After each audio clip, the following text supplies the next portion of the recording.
धनबाद जिले के लेरीडुमर निवासी अनुज सिंह के घर बिहार जन अधिकार लोकतांत्रिक पार्टी के सुप्रीमो सब पूर्णिया के पूर्व सांसद पप्पू यादव पहुंचे, जहां आतिशबाजी के साथ स्वागत किया गया। वहीं मीडिया से बात करते हुए केंद्र की भाजपा सरकार पर जोरदार हमला बोला है। पप्पू यादव ने कहा कि झारखंड सरकार की ईडी के द्वारा अस्थिर भाजपा कर रही है। बिना वजह मुख्यमंत्री को ईडी के माध्यम से परेशान किया जा रहा है। राजनीतिक अस्थिरता से देश में सभी जगह है। 2024 लोकसभा विधानसभा चुनाव में झारखंड में भी उनकी पार्टी मजबूती के साथ यहां रहेगी। परिवारवाद कोई मुद्दा नहीं है, मुद्दा महंगाई, बेरोजगारी, महिला सुरक्षा आदि है। इन सभी को गौन कर भाजपा राम के भरोसे वैतरणी पार करना चाहती है। राम के नाम पर राजनीति नौटंकी नहीं चलेगी।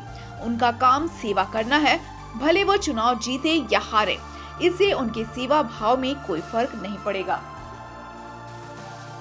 वहीं नीतीश कुमार जदयू के फिर से अध्यक्ष बनने पर कहा कि बिहार के सर्वमान्य नेता वह है, वह अध्यक्ष फिर से बने, इसमें कोई बुराई नहीं है। मीडिया प्रोपगंडा चलाकर नीतीश कुमार और इंडिया गठबंधन को बदनाम करना चाहती है, जो नहीं चलेगा। बाबा साहेब के विचारों को रोकने वाली युवाओं, महिलाओं और मजदूरों के दुश्मन वाली भाजपा सरकार को इंडिया गठबंधन आगामी लोकसभा चुनाव में उखाड़ फेंकेगी।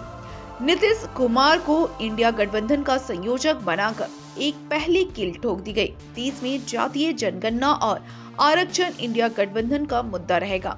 इंडिया गठबंधन नीतीश कुमार के नेतृत्व में सफलता प्राप्त करेगी। मौके पर मिथुन सिंह, विक्रम राठौर, पप्पू चौहान, बागमारा प्रखंड उप प्रमुख 2024 में न चुनाव है। अब 2024 में लोकसभा के बाद तय करेंगे कि झारखंड का जो संकट है वो आर्थिक संकट है, और झारखंड का जो संकट है वो है जो मूलवासी, जो आदिवासी, जिसको लेके झारखंड का बंटवारा हुआ, जो हम लोग नहीं चाहते थे। यदि हुआ तो आज उसकी आर्थिक और शैक्षणिक, सामाजिक, राजनीतिक स्थिति बहुत नीचे है। तो हमारी जो लोग वंचित हैं, गरीब हैं, और झारखंड को जो दुनिया का सबसे ज़्यादा जहाँ सोना है, जो दुनिया का सबसे ज़्यादा लोहा है, इस्पात है, कोई चीज़ की कमी नहीं है, उसके बावजूद हम दुनिया के सबसे ज़्यादा गरीब हैं और सामाजिक रूप से हम कब से विपन्न हो चुके हैं। और पूरा झारखंड राजनीति माफिया और पदाधिकारियों के और पूंजीपतियों का एक चारागाह बन के रह गया है। पॉलिटिशियन, उद्योगपति, पूंजीपति, माफिया और पॉलिटिशियन, पदाधिकारी। 4 करोड़ 90 लाख वोट आया कांग्रेस को और 4 करोड़ 80 लाख वोट आया बीजेपी को, समझे। और उसके बाद जो इंडिया गठबंधन के अलायंस अलग अलग लड़े, उनको आया 3 पॉइंट कुछ। आप चिंता ना करिए इंडिया गठबंधन की, आप सीट शेयरिंग होने दीजिए और चुनाव होने दीजिए, आपको पता चलेगा। एक बार बीजेपी को बोलिए ना, बिना गठबंधन के चुनाव लड़ने औकात है, तो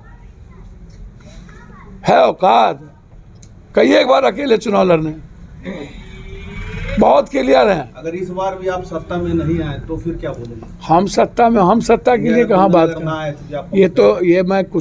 मैं तो भविष्यवाणी तो मैं करता नहीं हूँ, लेकिन इस देश को बचाने के लिए इंडिया गठबंधन को ममता जी, चाहे हो अरविंद जी, सब लोगों को अपनी राग छोड़ के सीट शेयरिंग पर ध्यान देके जो जहां चुनाव जीते उन्हीं को टिकट देना चाहिए। अपनों को टिकट देने में ये विधानसभा का चुनाव नहीं है, संविधान, लोकतंत्र और देश बचाना है, तो अपने अपने अहंकार को त्यागना होगा। सीट शेयरिंग आसान होगा सर, अपने अपने अहंकार को त्यागना होगा। भाई, बीजेपी हमेशा ईडी सीबीआई के द्वारा उथल पुथल करती रहती है, इनका इस्तेमाल चलता रहता है, ये करती रहती है, आप चिंता ना करिए।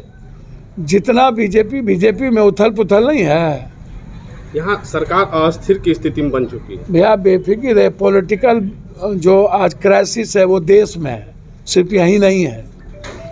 और यहाँ पर ईडी सीबीआई के द्वारा उथल पुथल दिख रहा है आपको। 7 बार मुख्यमंत्री को समन भेजा गया, आखिरी मौका भी दिया गया, वो जवाब देने नहीं पहुंचे। इसको किस रूप में देखते हैं? देखिए, मैं इतना समझता हूँ, आप जबरदस्ती यदि किसी को बांस कीजिएगा और कानून, सर्वोच्च न्यायालय को भी आप नया कानून जब अभी जो कानून बनाया गया हिट एंड रन का, और भी जो कानून बनाई तो बहुत गलत है ना जी।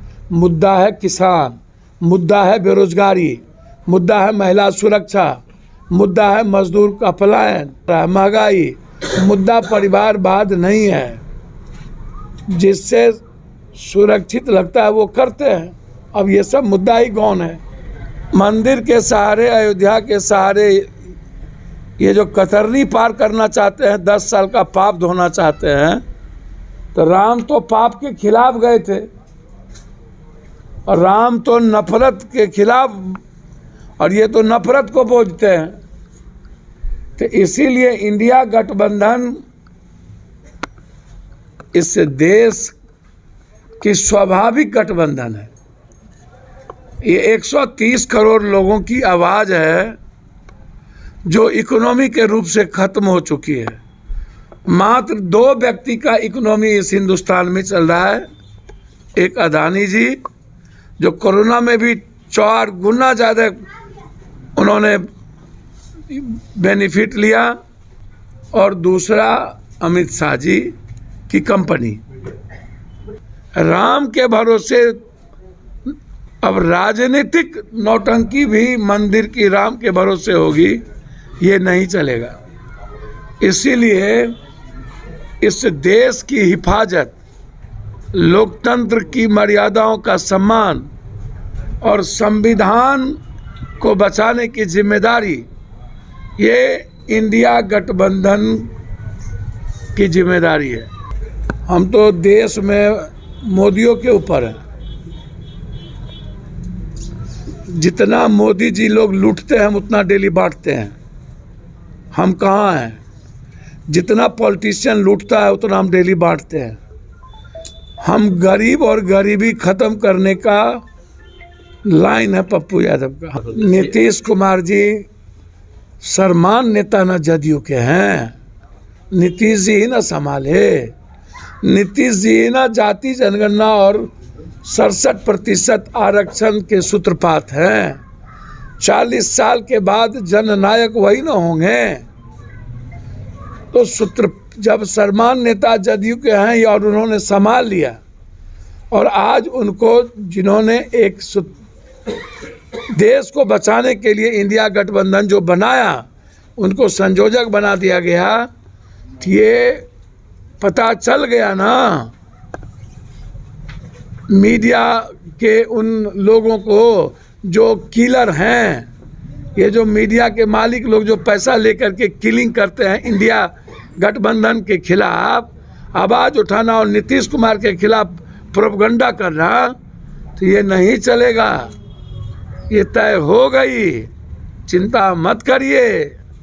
और अब बिहार से, झारखंड और बंगाल से, यहीं से बीजेपी की सरकार को रोक दी जाएगी। इंडिया गठबंधन की जो विचार है, मैं सिर्फ उसको यह कह सकता हूं कि इस देश के स्वाभाविक प्रक्रिया में मुझे